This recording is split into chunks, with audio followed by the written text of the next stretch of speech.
Hello दोस्तों, मैं हूं आपका होस्ट जस्ट फॉर कोड। दोस्तों आ गया हूं आप लोग के लिए एक और अमेजिंग चैप्टर लेके जावास्क्रिप्ट से। यानी कि जावास्क्रिप्ट में प्रीवियसली हमने क्या पढ़ा था, यानी कि प्रीवियस चैप्टर में। जब मैं प्रीवियसली बोलूं तो आपको पढ़ना है कि यानी कि समझना है प्रीवियस चैप्टर। यानी कि प्रीवियस चैप्टर में हमने सिलेक्टर पढ़ा था। तो सबसे पहले उस पर थोड़ा सा जो है प्रैक्टिस करेंगे। आपको अपने प्रोजेक्ट में यानी कि यहाँ पर फाइल बना लेना है, उसके बाद इसको रन कर लेना है। जैसे कि मैंने ब्राउजर में रन कर रखा है, तो जो हमने H1 से वहाँ लिख रखा है वही यहाँ पर शो हो रहा है। मैंने थोड़ा जूम किया। यहाँ पर आएंगे, स्क्रिप्ट को इस तरह से इनेबल करेंगे। सबसे पहले आपने पढ़ा था कि गेट एलिमेंट बाय आईडी से किसी चीज को कैसे सेलेक्ट करें। तो लेट एक वेरिएबल बनाएंगे H1 के नाम से, और यहाँ पर गेट एलिमेंट बाय किसके अंदर से, डॉक्यूमेंट के अंदर से dot gate element by ID का यूज करेंगे इस तरीके से, गेट एलिमेंट बाय आईडी। तो यहाँ पर देखिए जो एलिमेंट है, एलिमेंट बाय आईडी लिखा गया, इसके अंदर आपको कैसे पहचानना है कि यहाँ पर कौन सा नाम देना है। तो रिजल्ट मैंने यहाँ पर लिखा फिलहाल। तो यहाँ पर बाई आईडी इसका मतलब क्या हुआ, कोई आईडी देना है यहाँ पर। और यहाँ पर एलिमेंट लिखा हुआ, इसका मतलब क्या हुआ, ये जो आईडी है ये सिर्फ एक ही एलिमेंट को सिलेक्ट कर पाएगा। ठीक है, तो यहाँ पर मैंने आईडी दे दिया रिजल्ट के नाम से। इस तरीके से मैंने यहाँ पर रिजल्ट आईडी दे दिया। ठीक है, इस तरीके से। तो और यहाँ पर आके कंसोल डॉट लॉग करेंगे तो आपका जो रिजल्ट है वो प्रिंट हो जाएगा। तो यहाँ पर कंसोल डॉट लॉग में क्या क्या पास करेंगे, H1, यानी कि जो H1 है हमारा उसको यहाँ पर प्रिंट कर देंगे। तो मैंने रिलोड किया इस तरीके से, और पेज लोड होते ही कंसोल में जाएगा। इंस्पेक्ट कर लीजिए जरा, और यहाँ पर देखिए कंसोल में आपका H1 आ गया। इसी इसका दूसरा तरीका क्या था, gate element by tag name भी कर सकते हैं आप, यानी कि जो आपने पढ़ा था पहले ही। गेट एलिमेंट बाय टैग में आपको टैग नेम का देना है। तो कैसे पहचानना है, यहाँ पर बाई टैग नेम, तो टैग नेम देना है। तो H1 है आपका टैग का नाम, तो ये दे दीजिए। कंसोल डॉट लॉग में H1 पास करेंगे, रिलोड करेंगे तो इस बार जो है कुछ अलग तरीके से आएगा। यानी कि HTML कलेक्शन आया, यानी कि जो एरे का नाम है वो HTML कलेक्शन है। HTML का मतलब हो गया कि आपका HTML से रिलेटेड कोई टैग, और कलेक्शन का मतलब हो गया कि इकट्ठा करना किसी चीज को। ठीक है, तो यहाँ पर हमारा H1 जो है अब आ गया। तो H1 में आप कुछ भी मॉडिफाई करना है तो उसको एरे से एक्सेस करेंगे, क्योंकि देखिए एरे के थ्रू आया है। इसलिए यहाँ पर जब भी आपको इसमें कुछ भी चेंजेस करना होगा तो क्या करेंगे, H1 को ऐसे लिखेंगे, और एरे का जीरो इंडेक्स या जो भी इंडेक्सिंग नंबर आपका होगा H1 का वो ले लेंगे। इन HTML में यहाँ पर जस्ट फॉर कोड की जगह आप आलोक कुमार इस तरह से लिख दीजिए। ठीक है, तो मैंने यहाँ पर लिखा इस तरीके से, टर्मिनेट यहाँ पर करेंगे। रिलोड करिए फिर से जरा, टेस्टिंग के लिए मैंने रिलोड किया, और यहाँ पर देखिए आलोक कुमार आपका दिख गया। यानी कि जैसे आपने पेज रिलोड किया, आलोक कुमार यहाँ पर आ गया। ठीक है, तो आपको आप चाहें तो उसको बटन पे क्लिक करने पे कर लीजिए। तो कंट्रोल एक्स करेंगे, एक फंक्शन बनाएंगे इस तरीके से डेमो के नाम से। आप चाहे कांस्टेंट बना लीजिए या फंक्शन बना लीजिए। कांस्टेंट का मतलब क्या हुआ, यानी कि फंक्शन बनाया हमने और यहाँ पर रखा, और यहाँ पर एक बटन बना लेंगे उसको कॉल करने के लिए। तो यहाँ पर आइए, एक बटन बनाएंगे इस तरीके से क्लिक के नाम से। तो क्लिक में इस नाम से मैंने बटन बनाया है, और यहाँ पर क्या करूंगा, मैं इसके ऑन क्लिक पे कॉल कर लूंगा। तो ऑन क्लिक यहाँ पर डिफाइन करूंगा, और डेमो फंक्शन जो है हमारा उसको यहाँ पर कॉल कर लेंगे। यानी कि देखिए हमने क्या किया, एक फंक्शन बनाया, इसके अंदर 2 लाइन का कोड रखा। अब ये फंक्शन कब कॉल होगा, जब इस बटन पे क्लिक करेंगे। यानी कि डेमो फंक्शन को हमने यहाँ पर इस तरीके से कॉल कर दिया। अब क्या करना है आपको, यहाँ पर आके बस रिलोड करके और क्लिक करना है, तो क्या आलोक कुमार आ गया। ठीक है, इस तरीके से। तो अब कब काम कर रहा है हमारा कोड, फंक्शन पे कॉल यानी कि क्लिक करने के बाद। ठीक है, तो यहाँ पर आप gate element by class name का यूज कर सकते हैं। तो आपने पढ़ा था ये चीज, gate element by class name. तो यहाँ पर आपको देख के बताना है कि यहाँ पर क्या देना है। तो क्लास नेम देना है, तो रिजल्ट यहाँ पर दे देंगे इस तरीके से। और जो आईडी यहाँ पर लगा हुआ है, इसको क्लास में कन्वर्ट कर दीजिए। तो क्लास से ही सेलेक्ट कर लेगा इस चीज को। ठीक है, यहाँ पर इसको मैंने क्लास से सेलेक्ट किया। अभी जो है आपको क्या रिटर्न करेगा, कलेक्शन रिटर्न करेगा। इसलिए कंसोल डॉट लॉग करके देखेंगे कि जो H1 है उसमें क्या आ रहा है। तो सपोज करो यहाँ पर मैंने H1 लिखा है इस तरीके से, टर्मिनेट यहाँ पर करूंगा, रिलोड करूंगा इस तरीके से, और यहाँ पर क्लिक करूंगा तो आलोक कुमार तो हो जाएगा। और इंस्पेक्ट करके देखेंगे तो देखिए कलेक्शन है वो एरे आ रहा होगा। तो एरे आ रहा है, इसका मतलब क्या हुआ कि हम यहाँ पर जीरो इंडेक्स को एक्सेस करेंगे। जीरो पे H1 है, इसलिए यहाँ पर H1 देंगे। अगर सपोज करो इसके बगल में कोई पी टैग होता है यहाँ पर, यानी कि एक और टैग होता है पी टैग, उसमें भी क्लास लगा होता है रिजल्ट का नाम से। तो रिजल्ट नाम से अगर कोई क्लास लगा होता तो यहाँ पर हम लोग इसको किस इंडेक्स से एक्सेस करते, ये भी आ जाता उसी में आपका। ये देखिए मैंने क्लिक किया तो दोनों ही आया आपका, एक तो H1 आया, दूसरा पी टैग आया। तो पी टैग में अगर कुछ मॉडिफाई करना है तो यहाँ पर आपको इंडेक्सिंग नंबर फॉलो करना होगा 2, सॉरी 1 फॉलो करना होगा, क्योंकि यहाँ पर देखेंगे कि कौन सा इंडेक्स है पी का। तो देखिए पी का इंडेक्स क्या है, 1 है। यहाँ पर आइए और यहाँ पर लिख दीजिए 1 डॉट इनर HTML, या इनर टेक्स्ट का यूज कर सकते हैं। यहाँ पर आप आलोक, आलोक की जगह आप अनूप कुमार लिख दिए। तो मैंने यहाँ लिखा अनूप कुमार, इस तरह से लिख दिया। और यहाँ पर आकर रिलोड करके टेस्टिंग करूंगा। मैंने रिलोड किया और यहाँ पर क्लिक करूंगा तो देखिए यहाँ पर आलोक कुमार और अनूप कुमार दोनों दोनों आ गया। यानी कि ऊपर वाले में आलोक कुमार और नीचे वाले में अनूप कुमार। तो अभी तक हमने जो पढ़ाया ये आपका जो है प्रीवियस चैप्टर का मतलब जो आपने प्रीवियस चैप्टर में पढ़ा था वो सारी चीजें थी।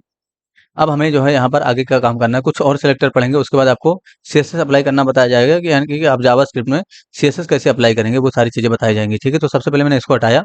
इसके जगह पे आप एक और चीज़ यूज कर सकते हो, यानी कि सेलेक्टर ही है वो। तो यहाँ पर इसको हटा दीजिए ये सारा कोड।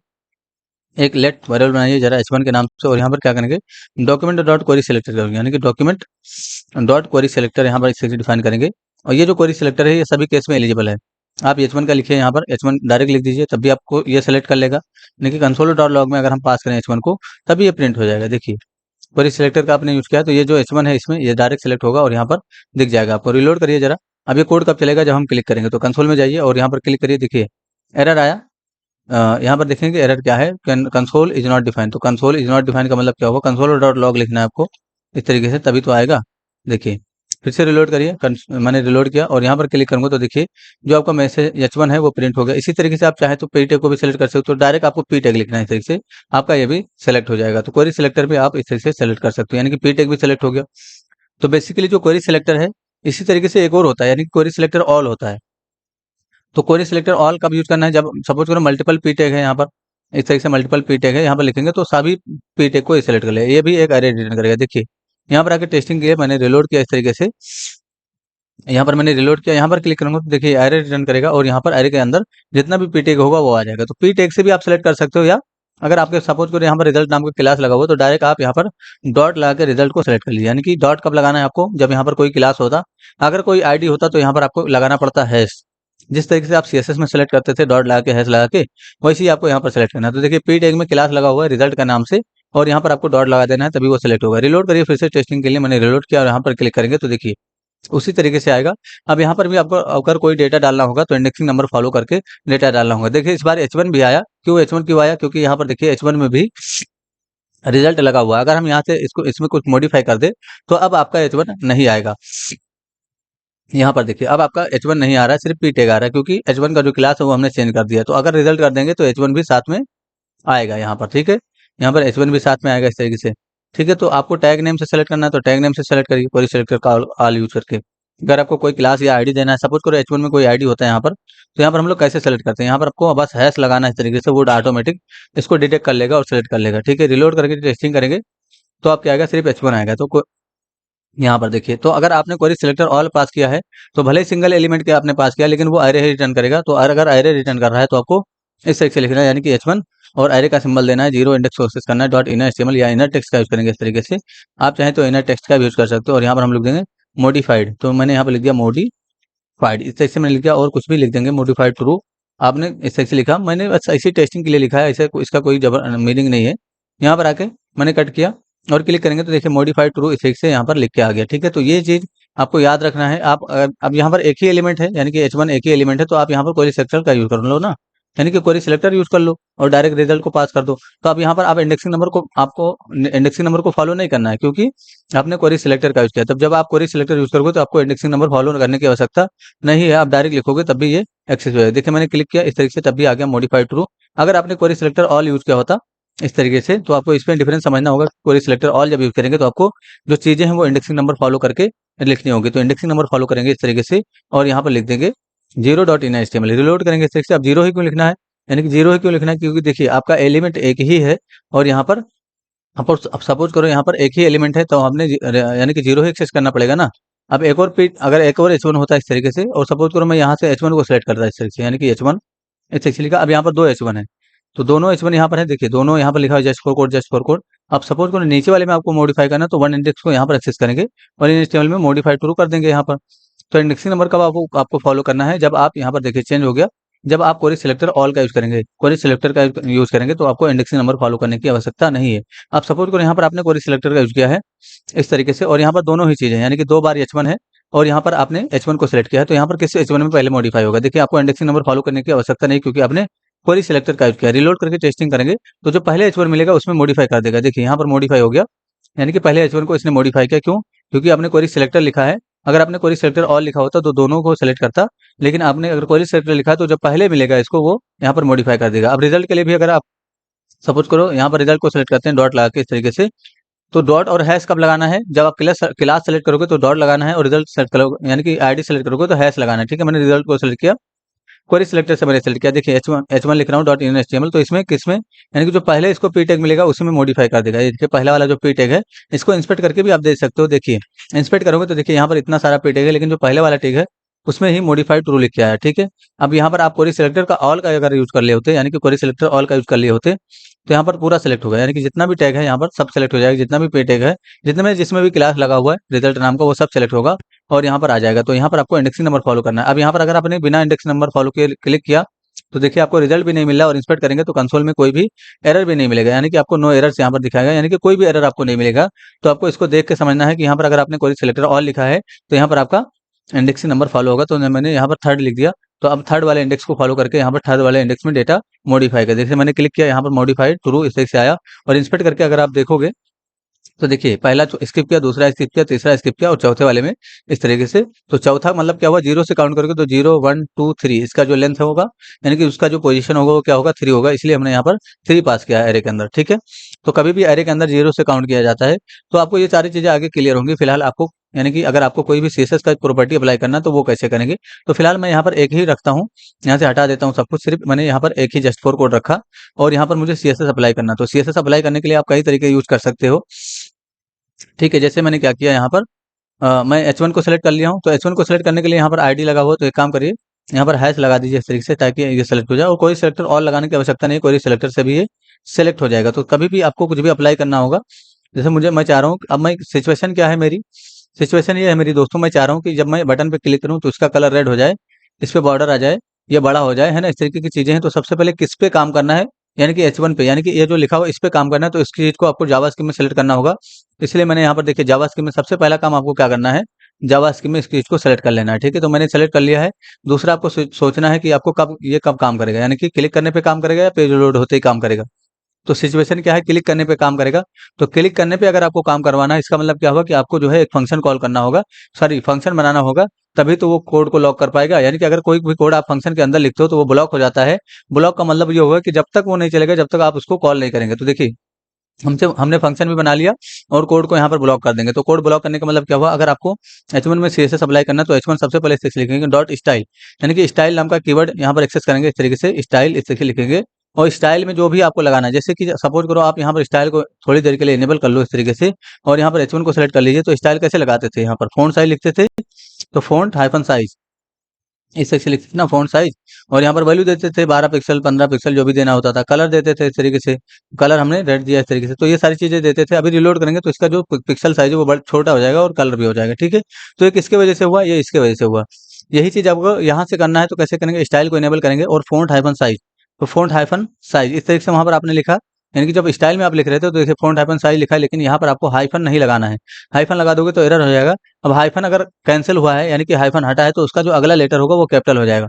तो जिसमें 2 वर्ड होगा, जैसे फ़ॉन्ट और साइज़ 2 वर्ड था, तो हाइफ़न लगा हुआ था बीच में, तो हाइफ़न हटा देना है इस तरीके से, और साइज़ का एस जो है कैपिटल हो जाएगा। तो ये जब आप प्रैक्टिस करोगे तो आपको समझ में आएगा, इसमें कुछ भी याद नहीं रखना है आपको। ठीक है, यहाँ पर फ़ॉन्ट साइज़ आपको डुअल कोट या सिंगल कोट से लॉक करना है, वहाँ पर एज अ प्रॉपर्टी इसको यूज़ करते हैं, यानी कि कॉलन लगा के यूज़ करते थे। लेकिन यहाँ पर आपको इक्वल टू का सिंबल देना है, यानी कि असाइनमेंट ऑपरेटर का, और यहाँ पर फ़ॉन्ट साइज़ को इस तरीके से 65 पिक्सल या जो भी बढ़ाना है बढ़ा दीजिए इस तरीके से। अब सपोज़ करो H1 का यूज़ करना है, इस तरीके से डॉट स्टाइल लगाना है और डॉट कलर, यानी कि कलर देना है इसमें कुछ, तो कलर प्रॉपर्टी का यूज़ करेंगे इस तरीके से और इक्वल टू लगा के इसका कलर रेड कर देंगे। यानी कि सपोज करो मैंने कलर क्या कर दिया, रेड कर दिया। तो अब ये जैसे क्लिक करेंगे, अभी रिलोड करेंगे तो ये जो आपका नॉर्मल है वो काम कर रहा है, यानी कि यहाँ से जो अप्लाइड है वो काम कर रहा है यहाँ पर। ठीक है, इसको कमेंट कर दीजिए या इसको हटा दीजिए, इसका कोई मतलब नहीं है। मैंने हटाया, रिलोड करेंगे तो अभी ये कब तक काम नहीं करेगा, जब तक आप इसको कॉल नहीं करेंगे। तो क्योंकि देखिए आपका जो कोड है वो फंक्शन से ब्लॉक है। आप जब तक इस पे क्लिक नहीं करेंगे, यानी कि जहां पर आपने फंक्शन कॉल किया, तो देखिए फंक्शन को ऑन क्लिक पे कॉल किया है तो ऑन क्लिक पे काम करेगा, ऑन माउस आउट पे कॉल किया है तो ऑन माउस आउट पे कॉल करेगा, है ना। तो अब हमें क्या करना है, अपने फंक्शन को कॉल करना है। कॉल करने के लिए आपको ज्यादा कुछ नहीं करना, क्लिक करना है इस तरीके से, और ये देखिए जस्ट फॉर कोड 65 पिक्सल में हो गया और बड़ा हो गया। फिर से क्लिक करेंगे, ये देखिए है ना, इस तरीके से हो गया और ये बड़े साइज में हो गया। तो इसमें आप कोई भी प्रॉपर्टी लगा सकते हो, यानी कि बॉर्डर भी लगा दो। तो जितना बार आपको कुछ लगाना है तो उतना बार आपको इसे लिखना होगा, H1 डॉट स्टाइल, इसे लिखना होगा डॉट बॉर्डर। अगर आपको बॉर्डर लगाना है तो बॉर्डर लिखिए, और यहाँ पर वैल्यू जो किस तरह से लिखते थे बॉर्डर के लिए, 10 पिक्सल टेक्स्ट लिखते थे, सॉलिड लिखते थे, और यहाँ पर कलर देते थे ब्लू, तो ब्लू दे दीजिए। इस तरीके से मैंने ब्लू कलर दिया। यहाँ पर आकर टर्मिनेट करके रिलोड करके टेस्टिंग करेंगे तो देखिए ब्लू कलर आ गया इस तरीके से। अगर हम चाहें तो डॉटर बॉर्डर का जो कलर है वो चेंज कर सकते हैं, सॉरी डॉटेड कर सकते हैं, तो डॉटेड कलर आएगा इस तरीके से, यानी कि डॉट डॉट में बॉर्डर कलर आएगा इस तरीके, यानी कि बॉर्डर आएगा इस तरीके से डॉट डॉट में। इसका एक और होता है डैश्ड होता है, यानी कि डैश्ड में भी आप डैश या डैश्ड होता है, तो देख लेते हैं जरा। फिर से क्लिक करें तो देखिए हाँ डैश्ड हो गया, इस तरीके से डैश्ड आ गया। ठीक है, इसमें जो है एक और होता है ग्रुप होता है। तो ग्रुप अगर आप लिखते हो तो ग्रुप का मतलब क्या हुआ, ग्रुप अगर आप बॉर्डर देते हो, तो ये सब सीएसएस की ही प्रॉपर्टी है। क्लिक करेंगे तो ग्रुप में इस तरीके से कुछ बॉर्डर आएगा। ठीक है, यहाँ पर ग्रुप इंसर्ट आउटसेट इससे की बहुत सारी प्रॉपर्टी होती है। तो वो सारी सीएसएस की प्रॉपर्टी है। तो जितने बार आपको सीएसएस अप्लाई करना है उतना बार आप यहाँ पर लिखेंगे। ठीक है, तो जैसे अब और मुझे अब और कुछ आगे काम करना है, जैसे कि मुझे रेडियस देना है, बॉर्डर रेडियस। तो बॉर्डर या टेक्स्ट शैडो देना है, तो यहाँ पर किससे लिखेंगे, टेक्स्ट शैडो, तो टेक्स्ट हाइफन शैडो इस तरीके से लिखना है। तो आपको हाइफन कैंसिल करना है, यानी कि जो हाइफन है उसको कैंसिल कर देना है और यहाँ पर एस कैपिटल कर देना है, यानी कि जो एक्स है उसको कैपिटल कर देना। और शैडो कैसे देते थे, शैडो देने के लिए आपको क्या करना है, 0 पिक्सल 0 पिक्सल इस तरीके से, यानी कि जो जिस तरीके से आप वहां पर पास करते थे वैसे ही लिखना है value. 0 pixel 10 pixel 0 pixel 0 pixel 10 pixel इस तरीके से मैंने लिखा। और जो कलर देना है वो मैंने दे दिया है CCC, यानी कि थोड़ा ऐसा कलर दिया। ठीक है, रिलोड करेंगे यहाँ पर मैंने रिलोड किया, यहाँ पर क्लिक करेंगे तो देखिए मैंने क्लिक करने में कोई भी काम नहीं कर रहा है। देख लेते हैं क्या एरर है, इंस्पेक्ट करके देखेंगे, कंसोल में जाएंगे तो यहाँ पर एरर आपको बताएगा, यानी कि एरर में जाएंगे जब, तो क्या क्या लिखा है, डेमो इज नॉट डिफाइंड, यानी कि जो डेमो है वो डिफाइन नहीं है। कुछ मिस्टेक हो गया क्या, देख लेते हैं, कोई भी मिस्टेक नहीं है। तो text shadow h1 dot style 0 pixel 0 pixel मैंने कलर दे दिया। अच्छा, कॉमा लगा हुआ है यहाँ पर, एक काम करिए कॉमा नहीं लगाना है आपको, टर्मिनेट करना है इस तरीके से। ठीक है, यहाँ पर रिलोड करेंगे, यहाँ पर लिखा हुआ है अनएक्सपेक्टेड टोकन, इस तरीके से रिलोड करिए फिर से और टेस्टिंग के लिए क्लिक करिए। ये दिखे है ना, यानी कि इसमें जो है टेक्स्ट शेडो यहाँ पर आ रहा होगा। ठीक है, टेक्स्ट शेडो अगर आपको नहीं दिख रहा है तो काम करिए, बॉर्डर को थोड़ी देर के लिए हटाइए, यानी कि जो बॉर्डर है टेक्स्ट शेडो होता है, तो यहाँ पर मैंने टेक्स्ट शेडो ही लिखा है, शेडो। ये जो बॉर्डर है इसको थोड़ी देर के लिए कमेंट कर देंगे इस तरीके से। और टेक्स्ट शेडो में हम थोड़ा सा कुछ कलर दूसरा देंगे, जैसे मैंने कर दिया यहाँ पर, मैंने कर दिया ब्लैक। ठीक है, ब्लैक कलर मैंने यहाँ से दिया। तो शायद मेरे ख्याल से 4 वैल्यू होती होगी इसमें। अगर आपको नहीं पता चल रहा है कि कितना वैल्यू देना है तो एक काम करिए, यहाँ पर आइए, स्टाइल लगाइए इस तरीके से। देखिए कुछ भी याद नहीं रहता है, ठीक है, आपको उस समय समय पे चेक करना पड़ता है। तो मैंने यहाँ पर लगाया और टेक्स्ट शेडो नाम का प्रॉपर्टी इस यूज करेंगे, टेक्स्ट हाइफन शेडो यहाँ पर लिखेंगे तो आपको पता चल जाएगा कितना वैल्यू देना है। 0 पिक्सल दीजिए, ठीक से उसके बाद 0 पिक्सल दीजिए, 0 पिक्सल दीजिए। हाँ, 4 वैल्यू देना होगा इसमें, 20 पिक्सल देंगे और इसका कलर जो है हम लोग ब्लू कर देंगे। ठीक है, मैंने ब्लू कर दिया। यहाँ पर आकर रिलोड करके टेस्टिंग करेंगे, देखते हैं कलर आया कि नहीं यहाँ पर। अच्छा हाँ, अब यहाँ पर शेडो दिख रहा है आपको, ये जो शेडो आया ये हमारा वही वाला शेडो। तो बेसिकली 3 ही वैल्यू होता होगा मेरे ख्याल से, तो 3 वैल्यू देके देखते हैं। यहाँ पर एक वैल्यू हटाएंगे, यहाँ से मैंने 20 पिक्सल ब्लू कलर दिया, रिलोड करेंगे तो ये देखिए अब ब्लू कलर इसमें शेडो आ रहा है। क्लिक करने पे वो शेडो आएगा जो कि आपने वहां से दिया था, यानी कि जावास्क्रिप्ट से जो आपने दिया था। ठीक है, तो मेरे ख्याल से ये बैकग्राउंड लगा हुआ था, इसकी वजह से प्रॉब्लम हो रही थी, या आपने कलर शायद हल्का दिया होगा। एक बार मैं टेस्टिंग कर लेता हूँ फिर से, रिलोड करेंगे और क्लिक करेंगे तो देखिए हाँ, यहाँ पर हल्का कलर दिया था हमने, इसलिए वैसे प्रॉब्लम आ रही थी, यानी कि है शार्प सीसीसी जो दिया था ये हल्का कलर है, इसलिए वो दिख नहीं रहा था। तो शार्प सीसीसी जब आप देंगे तो वो दिखेगा नहीं, इसलिए यहाँ पर आपको थोड़ा सा गाढ़ा कलर देना। तो जैसे मैंने पिंक कलर दिया यहाँ पर, यानी कि कलर आपको क्या देना है, जो भी कलर देना है आपको इस तरीके से देना है। यहाँ पर मैंने लिखा, रिलोड करेंगे इस तरीके से और यहाँ पर क्लिक करेंगे तो ये देखिए पिंक में यहाँ पर इस तरीके से शेडो आ जाएगा। ठीक है, यहाँ पर इस शेडो को आप अलग अलग तरीके से दे सकते हो, 4 वैल्यू के साथ भी दे सकते हो, 3 वैल्यू के साथ भी दे सकते हो। तो इन वैल्यू को आपको चेंज करना होता है, इसकी वजह से क्या होता है कि आपका शेडो उस तरीके से दिखता है, जैसे मोटा पतला इस तरीके से दिखता है। तो सीएसएस अप्लाई करने के लिए आपको ज्यादा कुछ नहीं करना है, किस एलिमेंट में अप्लाई करना है, यानी कि सपोज करो आपको H1 में अप्लाई करना है, यानी कि जो H1 है इसमें अप्लाई करना है, तो क्या करना है, ये जो शेडो आ रहा है ये किसकी वजह से आ रहा है, ये ऊपर की वजह से आ रहे हैं, कि जो आपने मैनुअली यहाँ पर लिखा है तो इसको हटा दीजिए। मैंने हटाया। अब मेरा सिचुएशन क्या था, मुझे इसमें जो है कुछ लगाना है, यानी कि इसमें कलर इसका रेड करना है, क्लिक करने पे तो क्या करेंगे, सबसे पहले तो इस एलिमेंट को ले आएंगे स्क्रिप्ट में, तो ये मैंने लेके आ गया, यानी कि स्क्रिप्ट में मैं लेके आ गया। उसके बाद क्या करेंगे, यहाँ पर उस एलिमेंट को सेलेक्ट करेंगे, तो एलिमेंट किसके अंदर है, H1 कहाँ पर है, इस वाले वेरिएबल के अंदर है, तो H1 का यूज करेंगे। अब यहाँ पर जरूरी नहीं कि H1 ही रिजल्ट भी होता, यानी कि रिजल्ट होता तो यहाँ पर आप क्या सेलेक्ट करते हैं, यानी कि रिजल्ट सेलेक्ट करते हैं इस तरीके से रिजल्ट। यहाँ पर लिखते हैं डॉट, स्टाइल को इनेबल कर लेना है। स्टाइल लिखने का मतलब क्या हुआ, स्टाइल कीवर्ड का यूज करना है, डॉट, इसमें से कोई भी कलर आपको चेंज करना है तो कलर चेंज करिए और रेड लिख दीजिए। तो सपोज करो आपका वेरिएबल होता है तो यहाँ पर कैसे कलर के रूप में उसको एक्सेस करते हैं अभी मैं बताता हूँ। मैंने रिलोड किया इस तरीके से, क्लिक करेंगे तो इसका कलर रेड हो जाएगा। इसी तरीके से सपोज करो आपका किसी वेरिएबल में रेड रखा हुआ था, यानी कि लेट, और मैं यहाँ पर एक वेरिएबल बनाता हूँ जरा कलर के नाम से, और यहाँ पर जो कलर है उसको एक वेरिएबल में रखता हूँ ग्रीन के नाम से, यानी कि ग्रीन कलर इसमें रख लेता हूँ। और यहाँ पर अप्लाई करना है तो हमें यहाँ पर बस आपको वेरिएबल का यूज करना है, यानी कि जो कलर नाम का आपके पास वेरिएबल है इसका यूज करिए। इसका वैल्यू किसी या सिंगल कोड या डुअल कोड से लॉक नहीं करेंगे, तब जब आपको वेरिएबल का यूज करना होगा। रिलोड करिए, क्लिक करेंगे तो इसका कलर चेंज होगा। इस तरीके से ये सारी चीजें होंगी। तो आई होप आपको धीरे धीरे सब कुछ समझ में आएगा, यानी कि यहाँ पर आपको जितना सीएसएस अप्लाई करना है उतनी बार इसको कॉपी करेंगे और अलग अलग प्रॉपर्टी को यहाँ से एक्सेस करेंगे, यहाँ से लेकर यहाँ तक सेम रहेगा।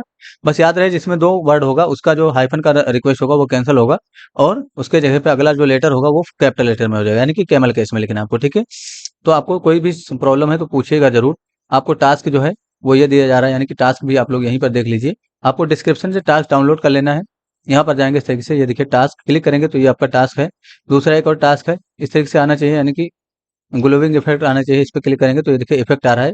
ठीक है, इस तरीके से आना चाहिए। दूसरा जो टास्क है इसमें आपको कुछ नहीं करना है, यहाँ पर इसमें इनपुट देंगे तो ये हमारा छोटा बड़ा होना चाहिए इस तरीके से। ठीक है, यानी कि इसको जब हम स्लाइडर को आगे पीछे करेंगे तो ये हमारा छोटा और बड़ा होना चाहिए। तो इसके साथ-साथ आप यहाँ पर मल्टीपल चीज़ें दे सकते हो, यानी कि यहाँ पर और ज़्यादा चीज़ों को दे सकते हो, यानी कि यहाँ पर इनपुट का फ़ील्ड बना दो, उन पे इनपुट होने पे ये चेंज हो जाए, है ना? डेट बना दो या कलर का कर दो, यानी कि सब कुछ आप डायनेमिक कर सकते हो। आपने इतना पढ़ लिया, सीएसएस को अप्लाई करना सीख गए हैं आप, ठीक है? तो सब कुछ आप कर सकते हो। आई होप आप लोग को समझ में आए दोस्तों। अगर किसी को दिक्कत हो ज़रूर पूछिए, आपकी हेल्प कर दी जाएगी। Thanks for enjoying the premium education of just 4 code. See you soon.